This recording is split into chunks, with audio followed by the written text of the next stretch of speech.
The questions that I have to get us started are really just sort of to kind of prime the pump, and we hope at some point we'll be able to turn the event over to the audience with whatever brickbats and rotten fruit that you may have brought with you. But anyway, the questions that I will be asking really are directed to both of you, so you can answer as you choose and desire. One of the greatest uses of parody has always been to help us to see the original work through new eyes and to observe something in it that we've previously overlooked. And so, Lynn and Porter, what do your books help us to see about Little Women? Shall I go first, and then we'll take turns? All right, sorry, little administrative business there. Gosh. Well, first of all, I have to say that I haven't really thought of it as a parody per se, and I guess, I don't know if that's I just haven't. But I guess it kind of is, isn't it? Because we're kind of taking it and we're playing with it. And for me, when writing it, the biggest thing was realizing how strong the book was on its own. And I kind of thought adding vampires to it was going to sort of change everything. And I was amazed how few things had actually changed, that the marches are so... I found the book to be invulnerable to sort of what I was trying to do to it. Like, I thought I'd have bloodbaths because they're vampires, and it kind of, naturally the Marches, who are the best humans in Concord, are the best vampires in Concord. And so for me, the thing that I think it kind of reveals, and this might sound awfully, pretentious or presumptuous is my word, is that I think it just shows what a fantastic writer Louisa May Alcott was, because I come in and I turn her people into vampires and they remain exactly the people she wrote originally. That all of my attempts to change who they are was, there is no moral ambiguity to the Marches, that they are just so good. And I think that, for me, when I was writing this, I kept thinking, this can't be possible. They're vampires. But then I would go back and think, when I'm reading it and they're humans, I think this can't be possible. The Marches were just so ridiculously good that it just... Anyway, so for me, I do think that there is something interesting in seeing how the Marches stay the Marches even though they are vampires. And I do think that that is something that you would not see unless you turned them into vampires. So I'm done. Your turn. Well, my goal when I was writing Little Women and Werewolves was to stay true to Alcott.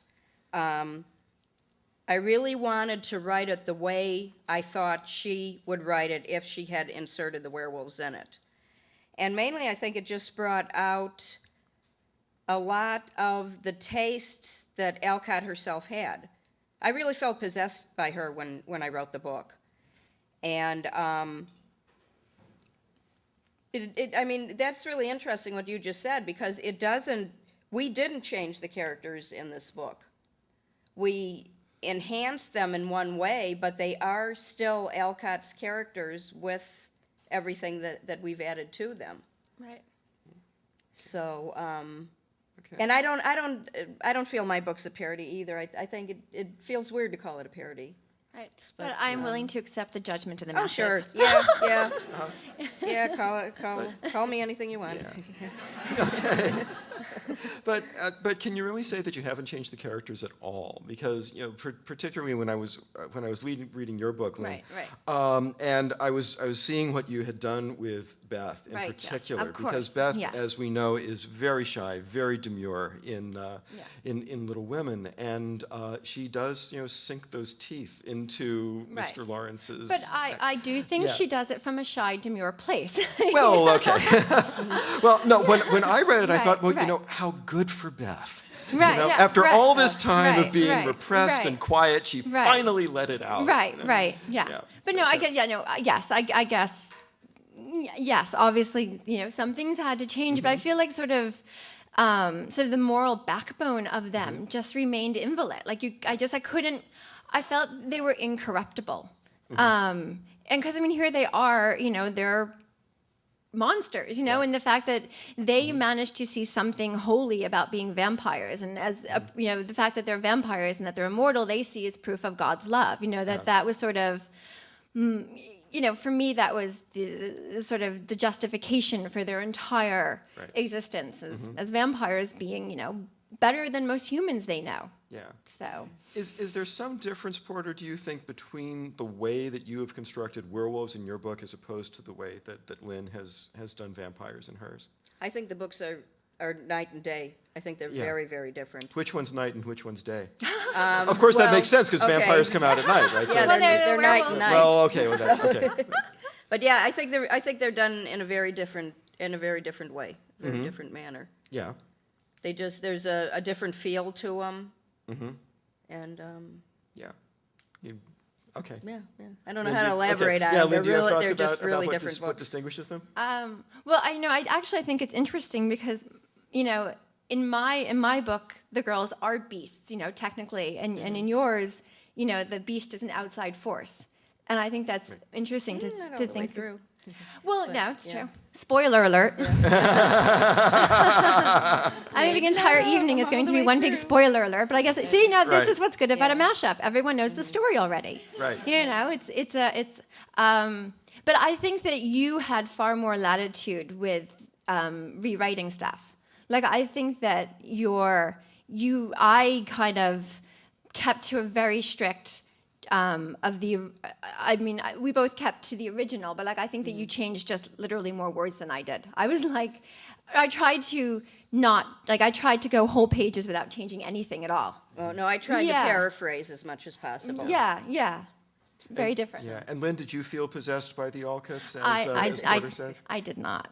Oh, I'm okay. sorry to admit. Or dispossessed or It was, repossessed? yeah. It was the most fun I've ever had writing a book. It was delightful to have a blueprint when you start a book, because everyone knows when you start a book, it's a blank page, and all of a sudden you've got, 120,000 words to work with. So it was really fun. It was remarkably, it moved really fast. It was very, for a goal-oriented person like me to have a chapter a day to actually write that. So I'm going to say, yes, I was possessed, because it went Okay. really well. Sort of partly possessed, then. Yes. Okay. Okay, fine. Lynn, you decided to keep a lot of the original chapter titles. Yes. And Porter, you made the artistic decision not to do as much as that, of that. Right. You changed playing pilgrims to pouting pilgrims and things like that. How come?